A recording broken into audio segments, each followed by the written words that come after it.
Okay, so we were discussing about this question, right? इस question में मैंने दिया था कि एक हाइट है h height, let us consider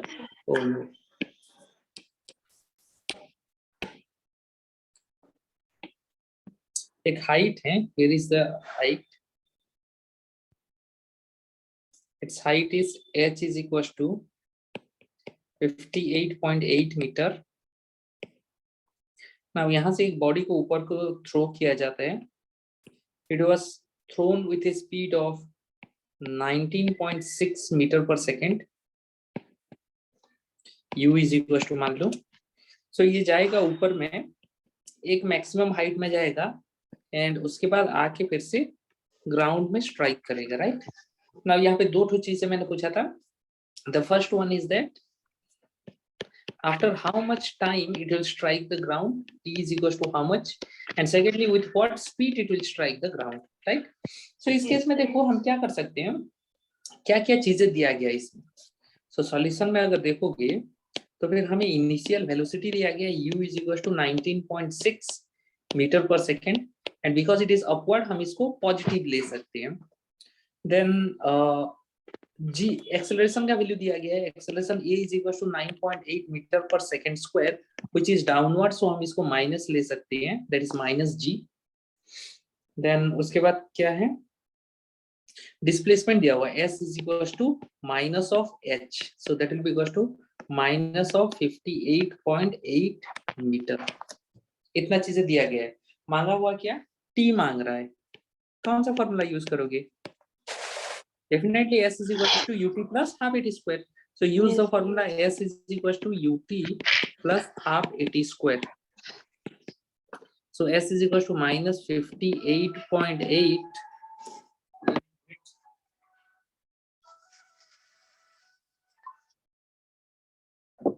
minus of 58.8, that will be equal to ut 19.6 into t plus half, g का value है 9.8, सॉरी माइनस 9.8, सो इसको मैं कर लेता हूँ 9.8 और उसका पहला वाला प्लस को मैं कर लेता हूँ माइनस 9.8 इंटू टी स्क्वायर। क्या क्या कैंसिल होगा क्या देखो तो 19.6 9.8 into 6 टू होता जा है, एंड 9.8 ये कितना हो जाएगा, 6 जा हो जाएगा। यस आई बिलीव 6 जा हो जाएगा। फिर दोनों तो कैसे कटेगा? हे भगवान, दोनों से 9.8 तुम कॉमन ले लो यहाँ पे, आई थिंक मुझे ये करना पड़ेगा। चलो दोनों साइड से मैं 9.8 डिवाइड कर लेता हूँ, यहाँ पे भी मैं 9.8 को डिवाइड करता हूँ, यहाँ पर भी 9.8 डिवाइड हो जाएगा और यहाँ पर भी 9.8 डिवाइड होगा, हो ही नहीं। Yes sir. सो 9.8 ये दोनों तो कैंसिल हो गया, 9.8 टू जा ये हो गया, 9.8 ये हो जाएगा 6 जा। यस और नो? Yes sir. अभी भी डाउट हो दोनों कैसे कटेगा? नहीं सर। ओके सो इसी को आगे बढ़ाओ। So what you are going to get is that half t square minus 2t minus 6 is equals to 0. So that is implied then t square minus 4t minus 12 will be equals to 0. So यहाँ पे सम है -4, sorry कितना कितना हो जाएगा? t is equal to 2 second है और t is equal to -6 और 2 आ रहा है। Yes, t is equals to -6 और 2 आएगा। So therefore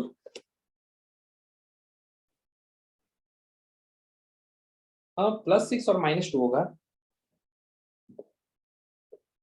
नहीं सर। 2 पुट करो, 4 -8 2 पुट करो, एक मिनट सर, माइनस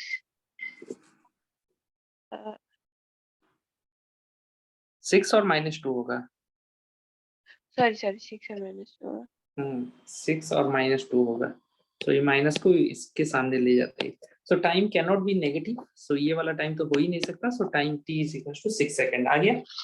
तो ये एक चीज हमें मिल गया, एक आंसर। दूसरा चीज है हमें फाइनल वेलोसिटी चाहिए, use the formula v square minus u square is equals to 2as. So that is implied then v is equals to आ जाएगा यहाँ पे u square plus 2as का square root. So this will be giving rise to u का value कितना है 19.6 का square plus 2 into ए का value कितना है माइनस 9.8 इंटू एस का वैल्यू कितना है माइनस 58.8. अभी देखो इन सबको अगर मल्टीप्लाई करके अगर ऐड करके उसका स्क्वायर रूट निकालने के जाओगे तो तुम पागल हो जाओगे. तो rather what you can do 19.6 को कर लो 9.8 इंटू 2 का होल स्क्वायर प्लस इसको कर लेना तुम 2 इंटू 9.8 इंटू 9.8 इंटू 6 कर लो इसका स्क्वायर रूट कर लो. बिकॉज इन दिस केस ये 9.8 ये 9 है ये 2 है ये 19.6 9.8 इंटू 2 कर दिया ये 58.8 को मैंने कर दिया 9.86 जा. यस सो देयरफॉर यहाँ पे देखो मैं क्या कर सकता हूँ आगे 9.6 का स्क्वायर को बाहर लेके आ सकता हूँ. 9.6 का स्क्वायर जब बाहर आएगा तो क्या हो जाएगा सॉरी 9.8 का स्क्वायर को मैं बाहर लेके आ सकता हूँ. 9.8 का स्क्वायर जब बाहर आ जाएगा वो 9.8 हो जाएगा. So it will be 9.8 into under root of 2 का square plus 2 into 6. So this will be equals to 9.8 into 4 हो जाएगा. So 9.8 4 जाए कितना हो जाएगा 39.2 this much meter per second. कितना तो answer done. Yes, sir. Now we are going to enter into one important topic that is graph. Yes.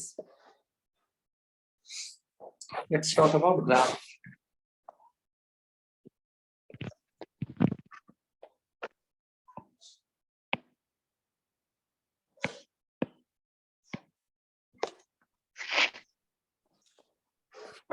Graphs के बारे में मैंने मैथमेटिकल टूल में तुम्हें पढ़ा दिया था याद है Sir. ग्राफ के बारे में मैंने तुम्हें मैथमेटिकल टूल में पढ़ा दिया था बहुत सारी चीजें. Yes, sir. जैसे कि मान लो मैंने यहाँ पे एक्स वाई ग्राफ को लेता हूँ. मान लो यहाँ पे एक्स एक्सिस को ले लेता हूँ. मान लो यहाँ पे मैं वाई एक्सिस को ले लेता हूँ. If I am getting a graph like this what does that means. इसका मतलब क्या है Sir, slope 0 स्लोप 0 है और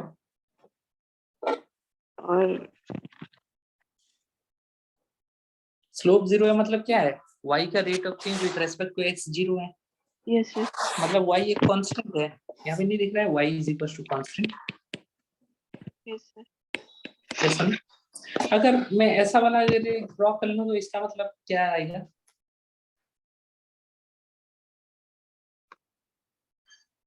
Sir, x constant है. Yes x is equal to constant. Very good very good. अच्छा मान लो कि मैं ड्रॉ कर रहा हूं एक ऐसा वाला एक लाइन. सॉरी ग्राफ को येलो कलर का ले लेता हूं. ऐसा वाला एक लाइन मैं ड्रॉ कर लेता हूं. इसका मतलब क्या है मतलब it is a linear x और ग्राफ. y हाँ x और y प्रोपोर्शनल है. x और y प्रोपोर्शनल है उसको बोलते हैं y is linearly proportional to x और इसको हम बोलते हैं लीनियर ग्राफ. लीनियर ग्राफ के लिए स्लोप का क्या होता है. अच्छा इसका इक्वेशन कैसा होता है first of all y is equal to mx plus c.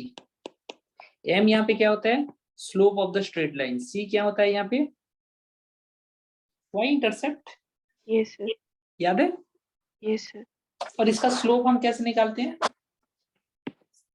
dy by dx. Yes, sir. So dy by dx this will give us the slope and this slope will remain to be constant. इस बारे में और कुछ explain करूं या इतना ही काफी है. इतना काफी है. Okay done great. अच्छा मेरा अगर ग्राफ ऐसा आता है तो इसका मतलब क्या है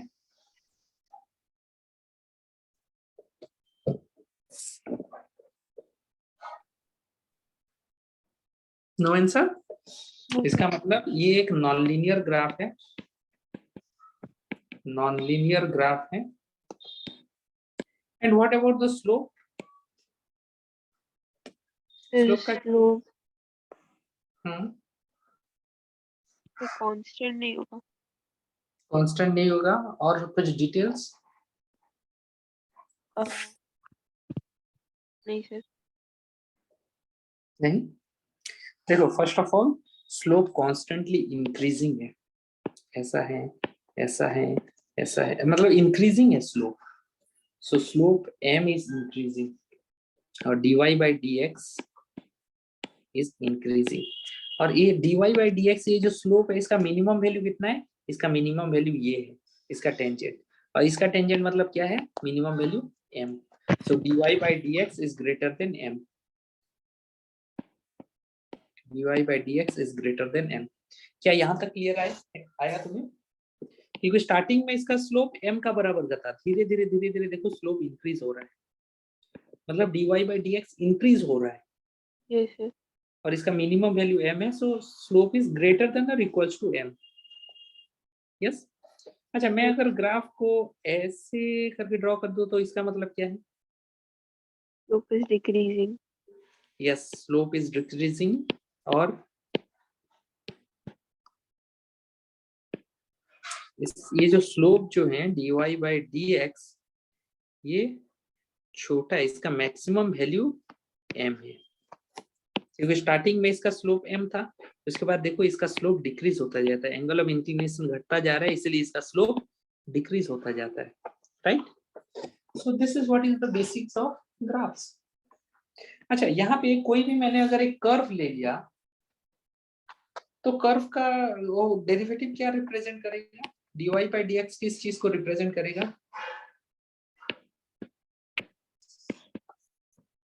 dy स्लोप। स्लोप को नहीं, slope of the tangent. Slope of the tangent. Slope एक लाइन का रहता है, सो ये टेंजेंट का स्लोप tangent।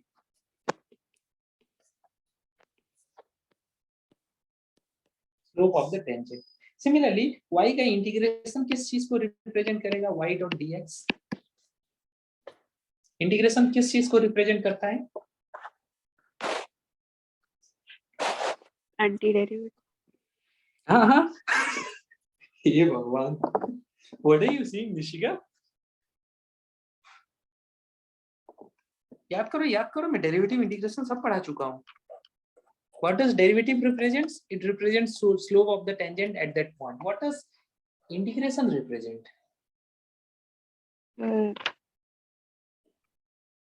पढ़ाई लिखाई नहीं हो रहा है। It represents area under the curve. याद आया? Yes sir. Area under the curve. Yes or no? ठीक है, चलो इतना बेसिक था तुम्हें ग्राफ के बारे में बेसिक बताने के लिए। अभी हम मोशन का ग्राफ्स को पढ़ाई करेंगे। सो अलग अलग ग्राफ्स क्या क्या चीजें हम लोग यहाँ पे पढ़ाई करेंगे, मैं तुम्हें बता देता हूँ। सो write down different graphs.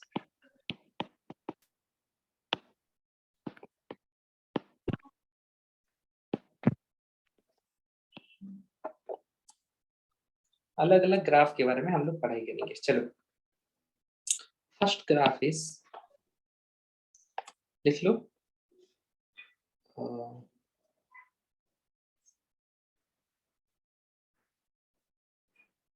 Distance time graph and displacement time graph. ये दो ग्राफ हम पढ़ेंगे। उसके बाद आएगा speed time graph and velocity time graph. ये दो भी हम पढ़ेंगे। एंड देन हम लोग पढ़ेंगे acceleration time graph. So basically 5 graph के बारे में हम लोग पढ़ाई करेंगे। Yes. So let's talk about first of all distance time graph. इसको ABC नामकरण कर लेते हैं, ABC। ये मैं लिख लो, distance time and displacement time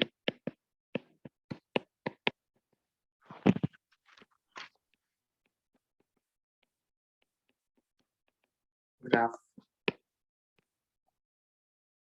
Let us consider a body is moving. We are talking the motion of the body. Let us consider this is the x-axis, this is the y-axis. x-axis में हम time को लेते हैं, y-axis में हम उसका distance को लेते हैं. ठीक है. मान लो मेरा ग्राफ ऐसा आ रहा है, इसका मतलब क्या है?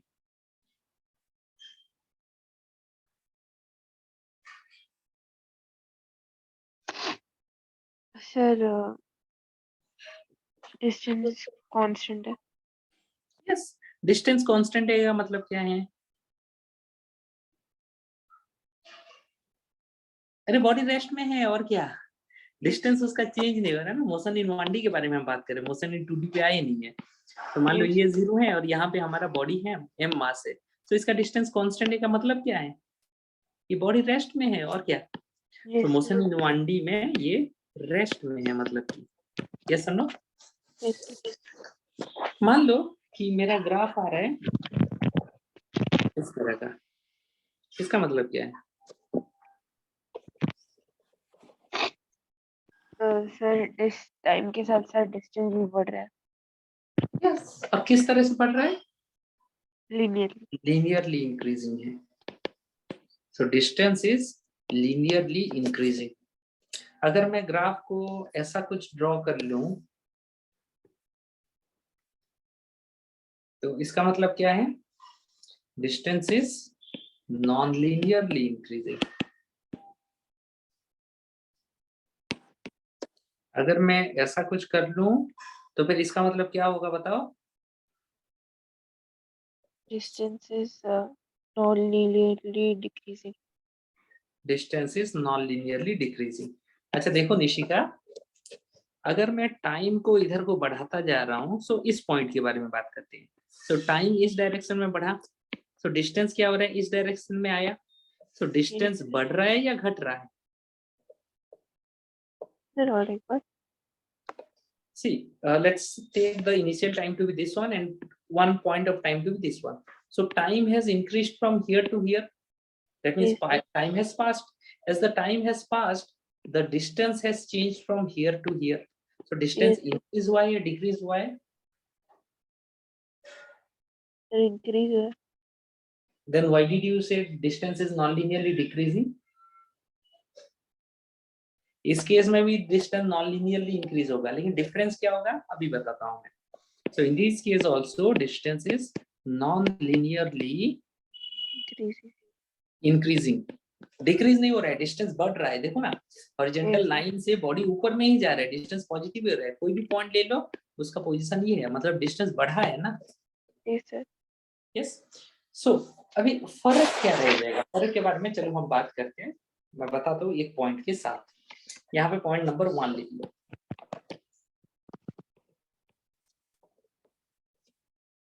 अच्छा, इस केस में स्लोप जो हो जाएगा वो क्या होगा? स्लोप जो हो जाएगा इस केस में क्या हो जाएगा? Slope is equal to dx by dt, rate of change of distance. Rate of मतलब dy by dx जो होता है इस केस में वो dx by dt हो जाएगा. dx by dt क्या होता है? dx by dt velocity. नहीं, speed. So that means the slope will represent the speed of the body. So therefore write it down. In distance time graph, slope represents the speed. Slope represents the speed. अभी देखो, इस case में slope का क्या होता था और इस केस में स्लोप का क्या होता था, याद है? सर. क्या होता था बताओ? सर पहले वाले में इस केस में स्लोप इंक्रीजिंग था, इस केस में स्लोप डिक्रीजिंग था. तो इस केस में क्या होगा? स्लोप इंक्रीजिंग मतलब स्पीड इंक्रीजिंग होगा इस केस में. यस और नो? Yes sir. तो इस केस में स्पीड इज इंक्रीजिंग. डिस्टेंस बढ़ रहा है लेकिन स्पीड भी बढ़ रहा है. इस केस में क्या हो जाएगा? Slope is decreasing. So that is implied then speed is decreasing. So that is the difference between these two graphs, right? एक और पॉइंट लिख लो यहाँ पे, पॉइंट नंबर 2। देखो डिस्टेंस एक स्केलर क्वांटिटी है, तो इसीलिए वो कभी नेगेटिव नहीं हो सकता।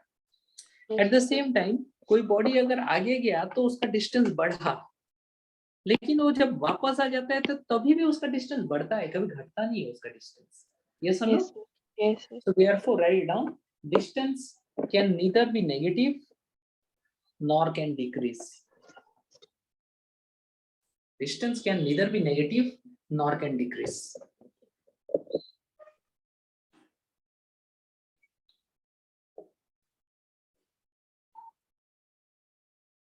Yes, हो गया? Yes, sir. चलो दूसरे में चलते हैं हम, डिस्प्लेसमेंट टाइम ग्राफ में चलते हैं। सिमिलरली मैं अगर डिस्प्लेसमेंट टाइम ग्राफ के बारे में बात करूंगा, सो टाइम को हम लोग ले लेंगे एक्स एक्सिस में और डिस्प्लेसमेंट को हम लोग ले लेंगे वाई एक्सिस में। So if I am going to draw a graph like this, इसका मतलब क्या है? Sir, displacement is constant. Displacement is constant, उसका मतलब क्या है? Displacement is zero. है displacement is zero? Sorry, displacement is zero. नहीं होगा। Nishika, what are you saying? Displacement is constant, that means body is at rest. Yes, sir. उसका velocity zero हम बोल सकते हैं, डिस्प्लेसमेंट जीरो थोड़ी ना बोल सकते हैं। Yes, sir. Okay, so therefore in this case you can say that body is at rest.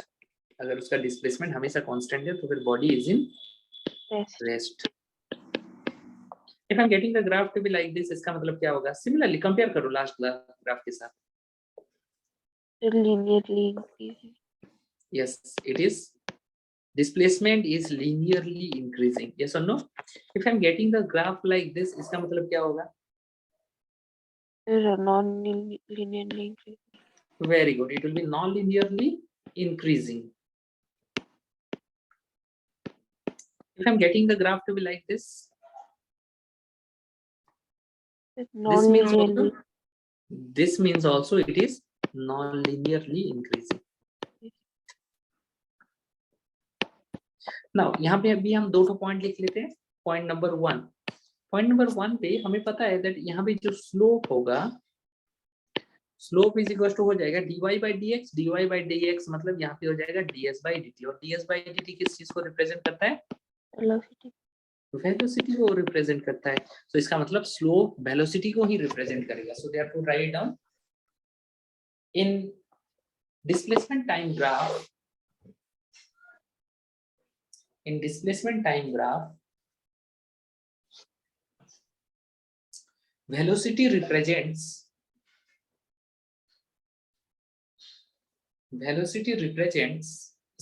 slope represents the velocity.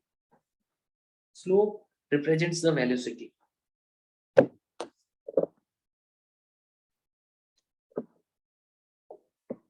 अब ये लीनियर के केस में स्लोप क्या होता है?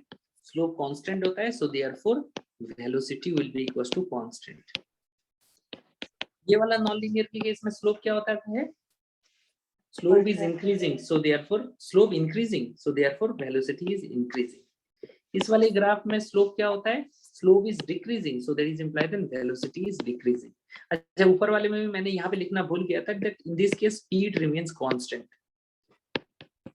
Speed is equal to constant, इसको भी लिख लो।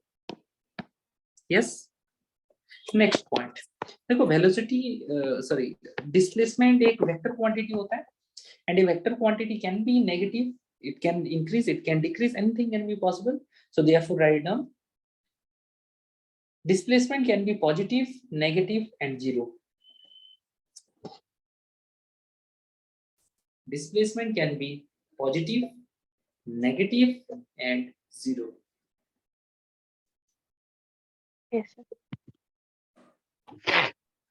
नेक्स्ट वाले में हम चलते हैं। Second, speed time graph.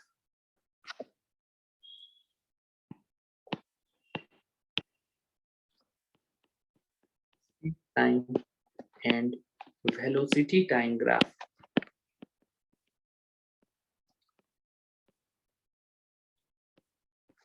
Let's talk about it.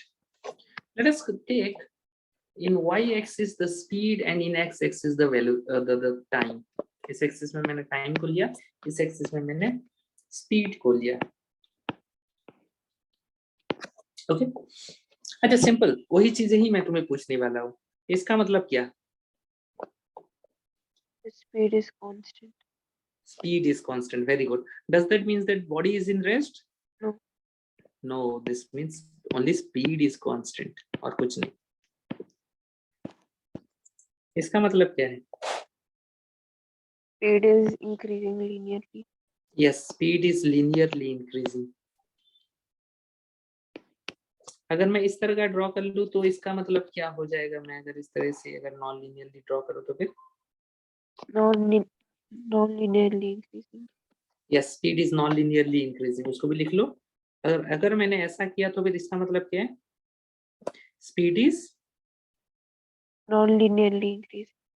Increasing. Very good. So therefore लिख लो इन चीजों को।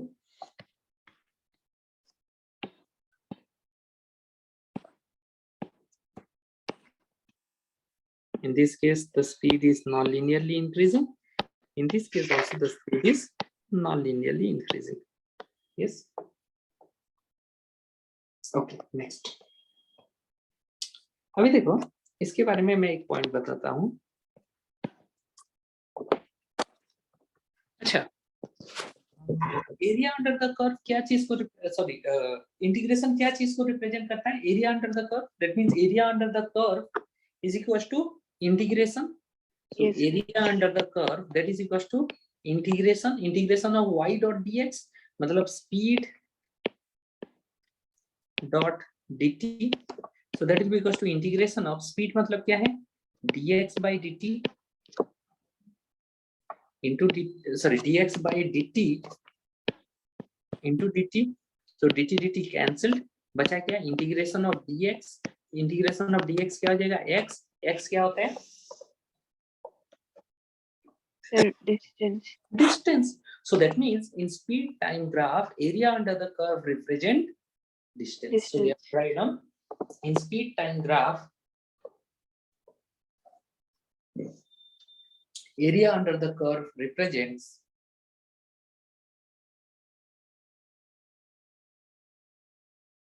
the distance covered by the body. The distance covered by the body. Yes. Second point. अभी मुझे बताओ स्पीड स्केलर होता है वेक्टर? स्केलर मतलब वो नेगेटिव नहीं हो सकता। दूसरा चीज स्पीड घट सकता है कि नहीं घट सकता है? Yes sir. घट सकता है। सो देयरफॉर लिख लो speed can never be negative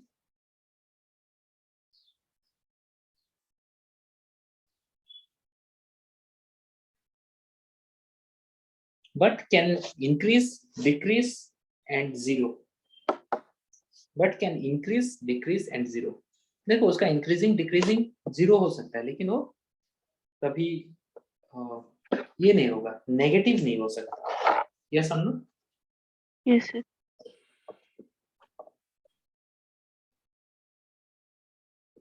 next में हम चलते हैं। नेक्स्ट वाला कौन सा हो जाएगा? Velocity time graph.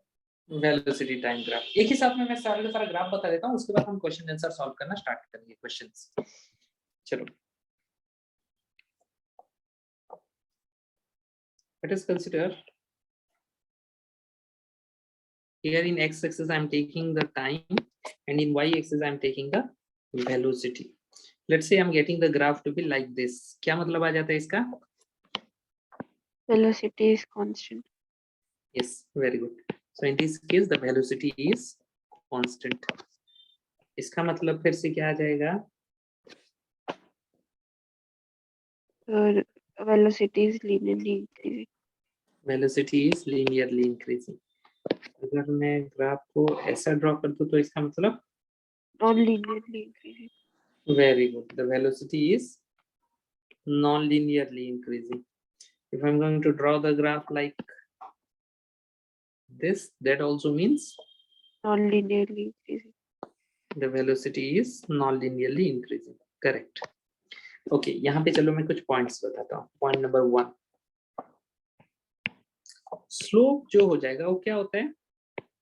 dy by dx। सो इस केस में y x क्या है, v और t है, सो ये हो जाएगा dv by dt। dv by dt क्या होता है? Acceleration. Acceleration, very good। So therefore write it down in velocity time graph। In velocity time graph, slope represents the acceleration। Slope represents the acceleration। Second, area को कौन represent करता है? Integration. Integration, very good. Area को integration represent करता है। So area is equal to integration of v into dt। So that will be equal to, क्या हो जाएगा बताओ? v मतलब it is ds by dt into dt। so dt are getting cancelled and we are getting integration of displacement, so this will be equal to displacement। so therefore उसके बाद लिख लो in velocity time graph, in vt graph, area under the curve represents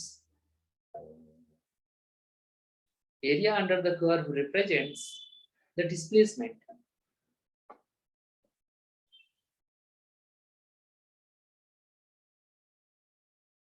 yes।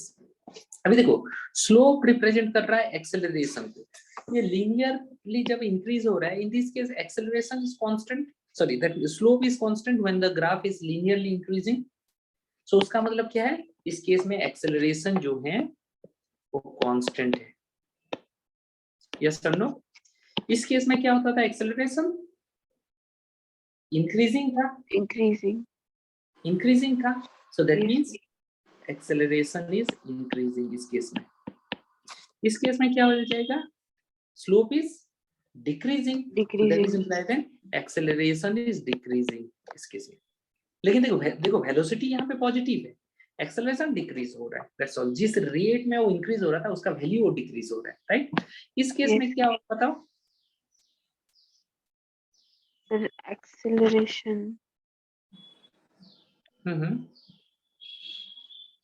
Zero, velocity constant है ना, मतलब उसका derivative zero, so that is implied and acceleration will be equal to zero. So ये हो गया एरिया स्लोप। थर्ड पॉइंट देख लो, देखो velocity एक वेक्टर क्वांटिटी रहता है, so that means it can be positive, it can be negative, it can increase, it can decrease, it can be zero as well। yes sir। right? So therefore write down velocity can be positive, negative, can be positive, negative or zero। it can be positive, it can be negative, it can be zero। मतलब इसका increasing decreasing सब possible है, right? चलो last वाला graph हम पढ़ लेते हैं, उसके बाद न्यूमेरिकल डिस्कस करना स्टार्ट कर लेंगे। This is acceleration time graph.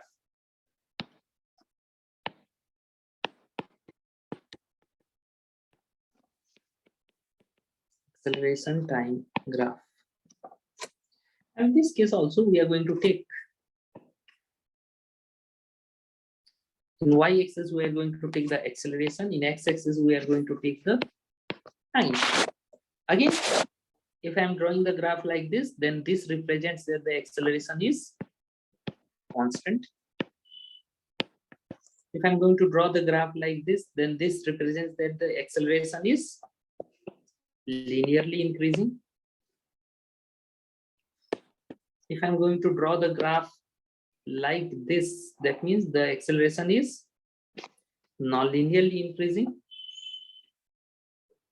if I'm going to draw the graph like this, that means the acceleration is, oh sorry straight हो गया, ऐसा अगर मैं ड्रॉ कर लेता हूं, then the acceleration is again non-linearly increasing, right?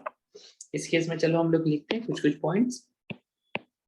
देखो area किस चीज को रिप्रेजेंट करता है, area a is equal to, ये इंटीग्रेशन को रिप्रेजेंट करता है, so integration of a into dt।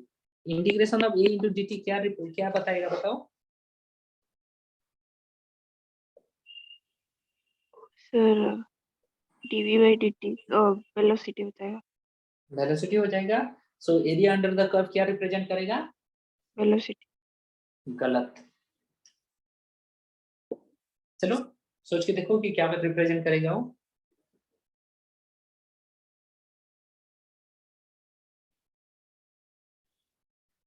नहीं पता। नहीं पता? चलो अभी बता देता हूँ। एक्सेलरेशन क्या होता है? Dv by d t. Yes sir. इसका ए डॉट डी टी, तो डी टी को ये कर दो, तो that will equal to integration of dv. इसका लिमिट क्या कहाँ से कहाँ तक होगा? Sir u to v। हाँ, so it will be u to v. So this will be equal to velocity that is from u to v. So that is equal to v minus u. v minus u का इसका मतलब क्या है? इसका मतलब simply ये है कि change in velocity. So that Yes, sir. means area under the curve represents change in velocity. So write it down. In acceleration time graph,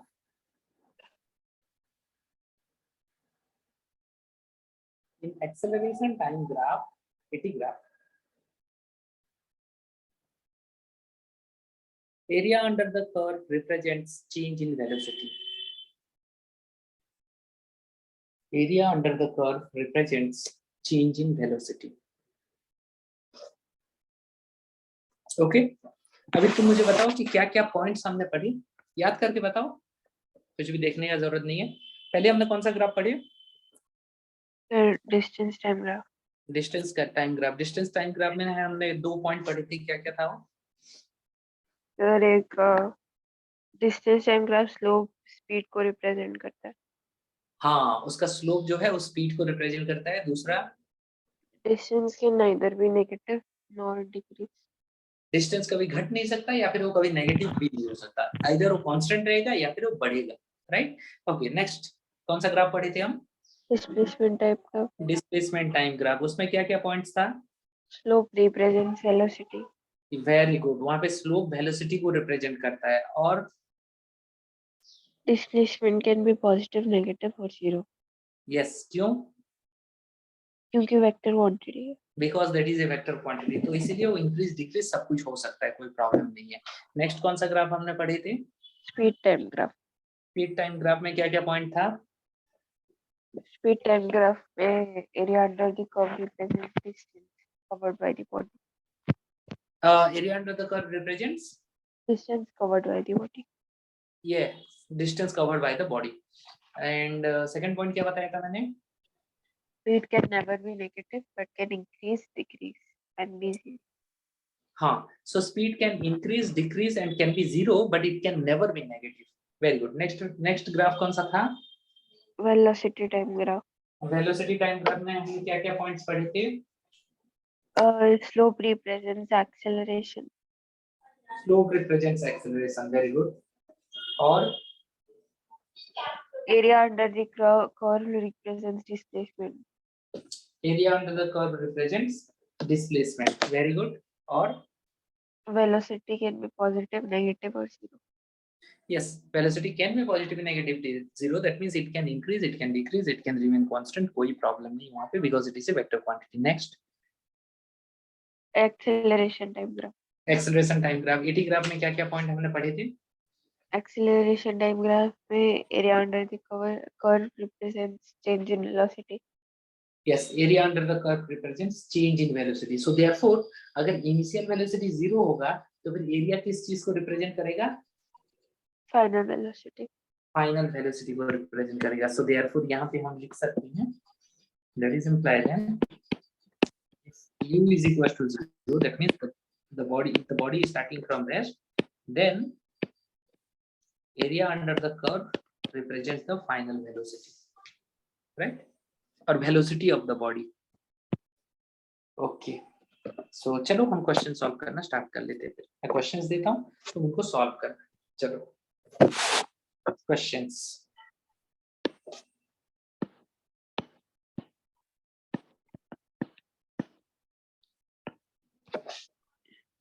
question number 1, मान लो ये हैं एक्स टी ग्राफ, एक्स मतलब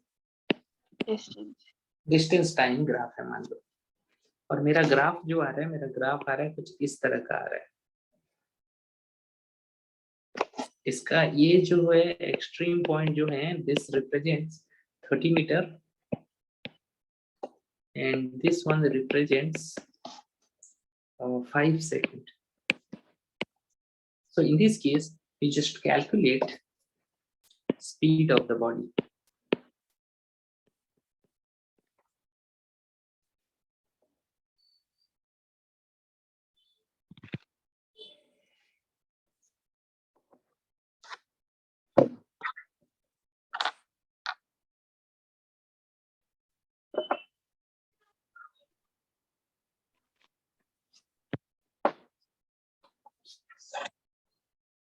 sir 6 metre per second होगा क्या?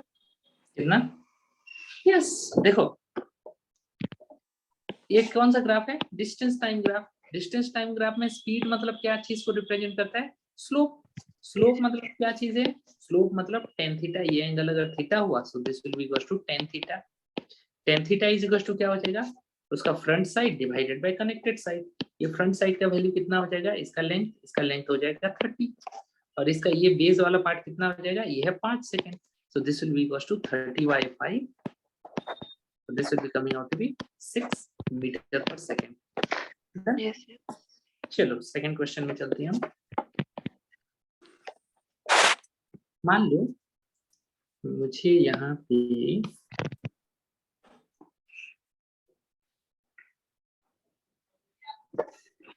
so this is time and this is displacement s, ठीक है। मेरा graph आ रहा है,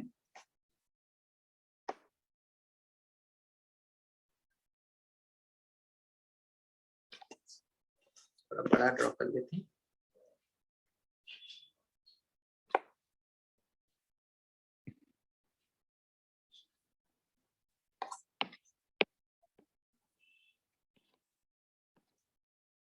So this one is 10 second, this one is 20 second, ये वाला हो जाएगा 40 सेकेंड, ये आके मिल जाता है 40 सेकेंड के साथ, ठीक है।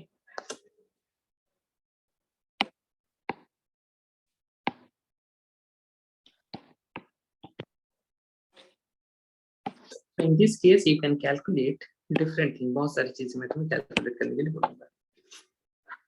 एक मिनट रुको।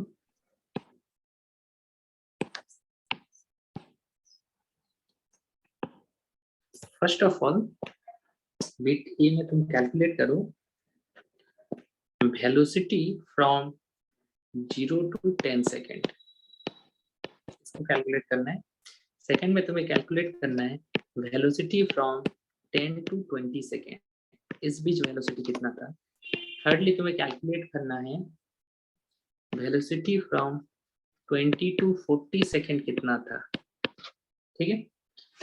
उसके बाद फोर्थली तुम्हें कैलकुलेट करना है एवरेज वेलोसिटी, ओके। फिफ्थ तुम्हें कैलकुलेट करना है एवरेज स्पीड, एवरेज वेलोसिटी तुम्हें कैलकुलेट करना है। फिर टोटल डिस्प्लेसमेंट तुम्हें कैलकुलेट करना है, एफ में टोटल डिस्टेंस तुम्हें कैलकुलेट करना है। ओ कुछ ज्यादा ही मैंने पूछ दिया, कितना कैलकुलेट करोगे या फिर दो चार चीजें और? निशिका कैलकुलेट कर पाओगे? ज्यादा कॉम्प्लिकेटेड नहीं है। Lastly you need to calculate the average speed, average speed. Average speed मैंने दे दिया है। हाँ सर मैं लिख चुकी हूँ। नहीं एवरेज वेलोसिटी मैंने दिया था, ऑप्शन डी ना। सर एवरेज स्पीड उसके बाद। ठीक है, तुम मुझे यही 4 3 7 चीजें निकाल के बताओ कि कौन सा कितना कितना हो रहा है। Is the point is clear? Yes sir. चलो जो भी आंसर आ गया मुझे इमीडिएटली बताना।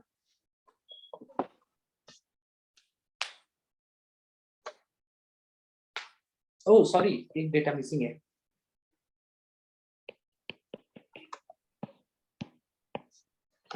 अभी करो।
सर चार्ट हो गया, बाकी फिर नहीं आ रहा है। पहला 4 हो गया, पहला 4 यही आ रहा है क्या?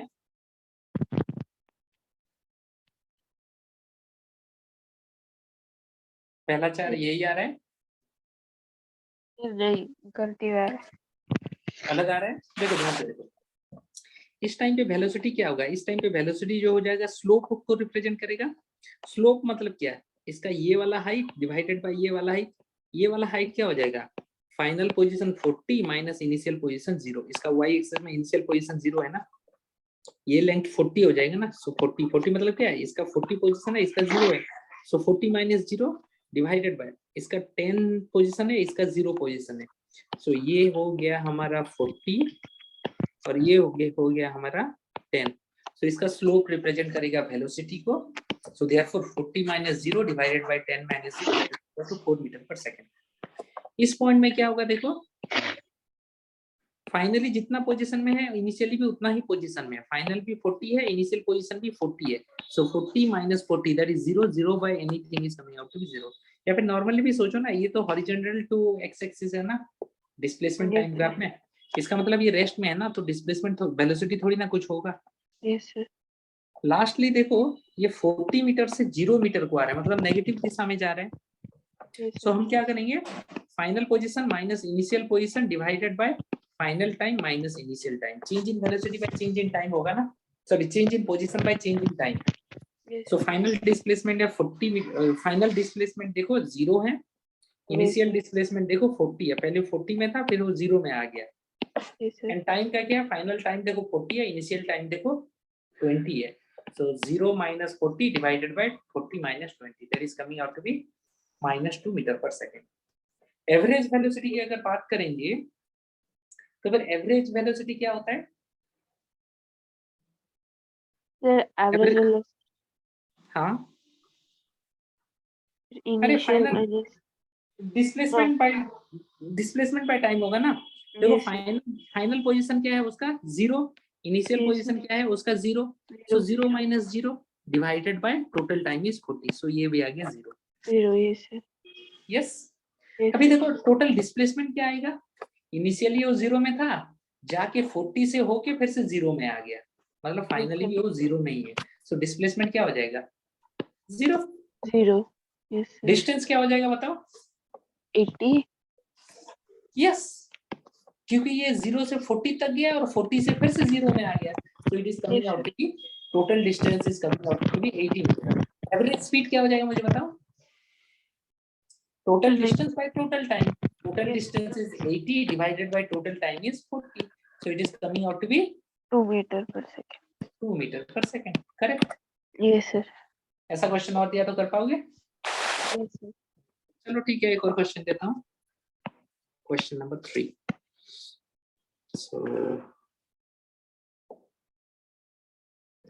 लेट अस कंसीडर, इस एक्सिस में मैं वेलोसिटी को ले लेता हूँ, इस एक्सिस में मैं टाइम को ले लेता हूँ. डिस्प्लेसमेंट टाइम का दिया था, speed time, sorry distance time, displacement time दिया था. अभी मैं वेलोसिटी टाइम को दे देता हूँ. मान लो मेरा ग्राफ जो आ रहा है ये है 10 सेकेंड, ये है 20 सेकेंड, ये है 25 सेकेंड. सो ये इस तरह से बढ़ता है अप टू 10 सेकेंड तक. 10 सेकेंड तक इसने बढ़ा इस तरह से. 10 सेकेंड के बाद ये इस तरह से कांस्टेंट रहता है, और ये कांस्टेंट रहा है.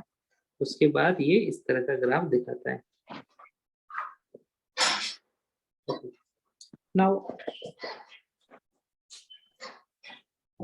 now let us consider its maximum value is, ये वाला जो वैल्यू है it is 10 metre per second.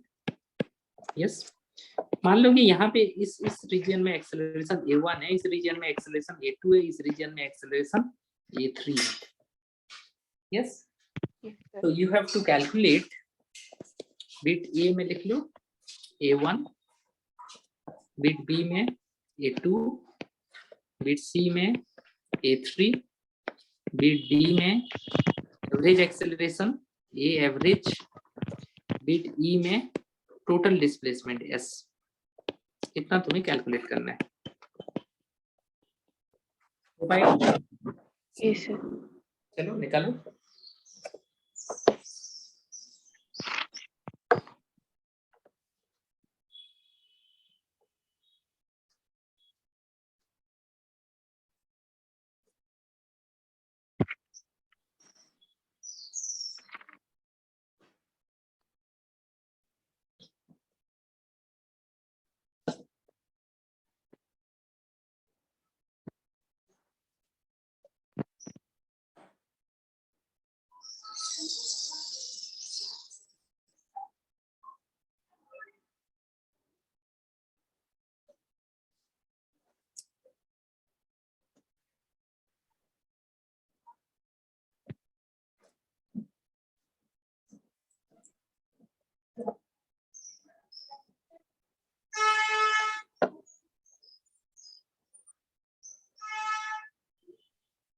तुम्हारे एग्जाम में ऐसे जो मैं 5 to 60 क्वेश्चन एक ही साथ दे रहा हूँ, ऐसा एक ही पूछेगा तुम्हें, केवल 2 मैक्सिमम पूछेगा. इतना डिटेल में.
Sir, A1 1 meter per second square आएगा क्या? a1 का वैल्यू, हाँ देखो टोटल कितना जा रहा है, चेंज इन वेलोसिटी जो हो रहा है 0 से लेके 10 तक. सो 10 minus 0 By divided 10. divided by again 10 minus 0. Final time है 10 minus initial time है 0. So 1 meter per second square. Correct. Second वाला Sir, 0. 0 होगा. क्यों? तो इनिशियली जितना वेलोसिटी है फाइनली भी उतना ही वेलोसिटी है, so change in velocity is 0, so therefore acceleration will B 0। Correct. अब देखो ना ये हॉरिजॉन्टल भी है। Next sir -0.4 metre per second sir. -0.4, देखो इसका मतलब क्या होगा, final velocity 0 minus initial velocity 10 divided by final time है 25 सेकंड और इनिशियल टाइम, ये मोशन का इनिशियल टाइम कौन सा है, ये 20 सेकंड है। ओ सर 5 होगा तो फिर -2 हाँ, आएगा। so minus of 10 divided by 4, so that will be equals to minus of 2 नहीं minus of 10 divided by 5 हो जाएगा ये, sorry, हाँ so this will be equals to -2 meter per second square। Average acceleration क्या हो जाएगा, 0 0 हो जाएगा, because the initial velocity is 0 and final velocity is 0, so change in velocity is 0। total displacement total displacement वाला नहीं आया। नहीं आया। देखो टोटल डिस्प्लेसमेंट मतलब क्या है, ये ग्राफ के अंदर का एरिया, ये ग्राफ और ये एक्स एक्सिस के बीच का एरिया, मतलब ये टोटल एरिया। Yes sir. ये टोटल एरिया को मान लो मैं 3 रीजन में डिवाइड कर देता हूँ, इसको ले लेता हूँ A1, इसको ले लेता हूँ A2, इसको ले लेता हूँ A3। Yes, so S is equal to हो जाएगा A1 plus A2 plus A3। A1 का वैल्यू क्या होगा बताओ, A1 क्या है, ट्राइंगल है, यस सर। ट्राइंगल का एरिया क्या होता है, half into base into height. so half into base is 10 into height is 10, so this is coming out to 50 meter। okay, A2 क्या हो जाएगा, sir length into breadth, length sir। Into breadth, so length कितना है इसका 10 से लेके 20 मतलब 10, और ब्रेड्थ कितना है इसका 10 से 0 से लेके 10, so therefore 10, so 10 into 10 that will be coming out to be 100 meter। so similarly तीसरा वाला क्या चीज है, triangle triangle, so area half half into into base base, into 5 into half 10 into half into 5 into 10 so it is coming out to be 25 25 metre. So तीनों को अगर सम कर देंगे A1 plus A2 plus A3 हो जाएगा हमारा 175 metre. 175 metre. सो ये आ जाएगा 175 metre. Is it clear? Yes sir. चलो एक और क्वेश्चन सॉल्व करते हैं। ये हो गया क्वेश्चन नंबर 3, गया क्वेश्चन नंबर 4। मान लो कि मेरा ग्राफ कुछ ऐसा आ रहा है,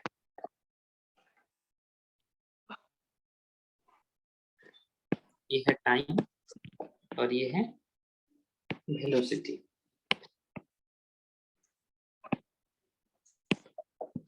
let us consider it is, ये है 2 सेकेंड, ये है 5 सेकेंड और यहाँ पर है 10 सेकेंड। टाइम को थोड़ा राइट में ले लेता हूँ, या फिर ऊपर ले लेता हूँ। Let us consider the graph is coming like this.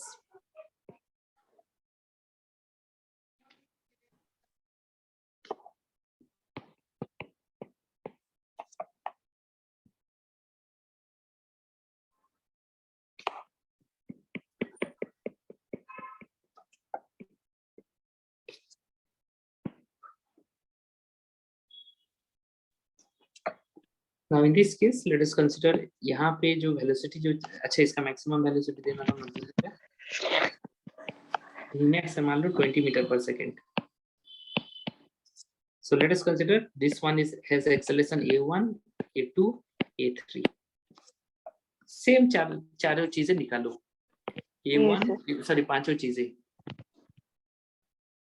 A1 A2, A3, A average and total displacement. चलो निकाल के बताओ।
फिर A1 आया 10 metre per second square, A1 आ रहा है तुम्हारा 10 metre per second square, B आ रहा है 0, A2 सॉरी, A2 का वैल्यू 0, A3 आ रहा है -4 metre per second square, -4 metre per second square, और average acceleration 0, 0,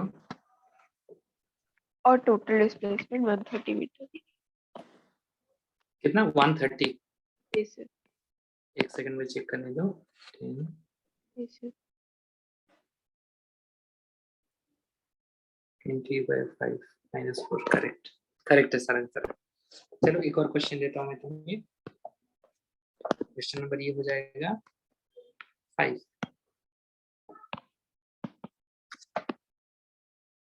let us consider ये है y एक्सिस, ये है x एक्सिस,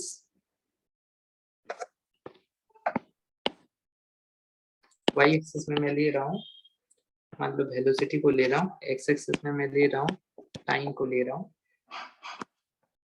इसमें ये है 2, 4, 6, 8। मान लो मेरा जो ग्राफ आ रहा है कुछ ऐसा आ रहा है,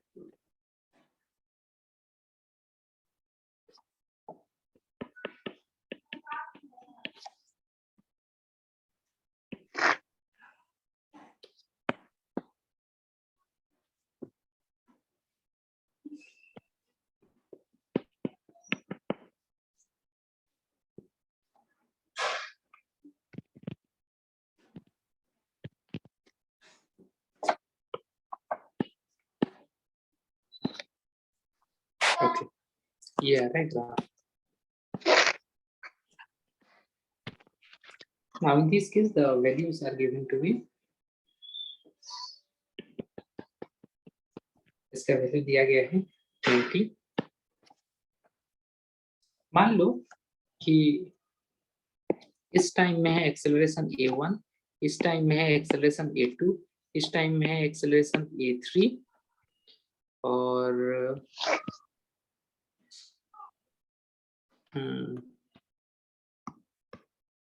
इस केस में तुम्हें कैलकुलेट करना है, क्या क्या चीजें कैलकुलेट करना है, बिट ए,